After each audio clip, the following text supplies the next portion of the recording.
We provide you the platform to turn your dreams into reality. Give wings to your aspirations with KR Mangalam University.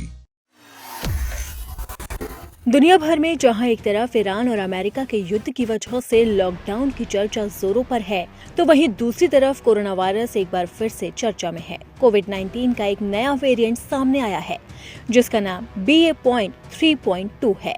वैज्ञानिक इसे cicada कह रहे हैं। ये variant कितना खतरनाक है, इससे लोगों को क्या परेशानी हो सकती है और ये वेरिएंट किन किन देशों में फैला है, जानते हैं इस खास रिपोर्ट में। ये नया वेरिएंट ओमिक्रॉन के एक बहुत पुराने परिवार यानी कि BA.3 का हिस्सा है, जो साल 2022 की शुरुआत में लगभग खत्म हो गया था। हालांकि अब लंबे समय बाद ये वेरिएंट अचानक से वापस आ गया। इसी वजह से इसे सिकाडा नाम दिया गया, जो एक कीड़ा होता है जो सालों तक जमीन के नीचे छिपा रहता है और फिर अचानक भी बाहर आता है।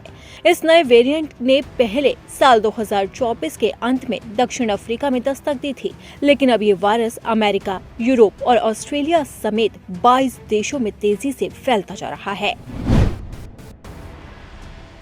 वैज्ञानिक इस वायरस को लेकर अलर्ट है, क्योंकि इसने खुद में बहुत ज्यादा बदलाव किए।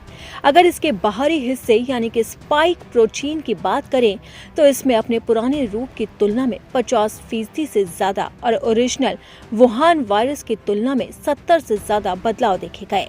ऐसे में ये 3 वजहों से चिंता का विषय बना हुआ है। अब जानते हैं कि ये सिकाडा वेरिएंट कितना खतरनाक है। ये इम्यूनिटी को चकमा भी दे सकता है। पुराने वेरिएंट के मुकाबले ये कहीं ज्यादा तेजी से फैल सकता है। वायरस के काम करने के तरीके में कुछ नए जैविक बदलाव आ सकते हैं। फिलहाल के लिए घबराने की कोई बात नहीं है। शुरुआती रिसर्च से ये पता चला है कि भले ही ये तेजी से फैले, लेकिन फिलहाल ऐसा कोई सबूत नहीं मिला कि ये पुराने ओमिक्रॉन वेरिएंट से ज्यादा खतरनाक या जानलेवा है। इसमें हुए बदलाव को लेकर विश्व स्वास्थ्य संगठन यानी कि WHO ने दिसंबर 2025 में इसे निगरानी के तहत वेरिएंट अंडर मॉनिटरिंग यानी कि VUM घोषित कर दिया था और अब लगातार इस नए वेरिएंट को लेकर जांच की जा रही है। लेकिन इस वेरिएंट ने 22 देशों में दस्तक दे दी है, जिससे लोगों में एक बार फिर से घबराहट फैल गई है और कोरोना की दस्तक एक बार फिर से हो गई है। लेकिन WHO ने साफ तौर पर कहा है कि इससे घबराने की बिल्कुल भी जरूरत नहीं है।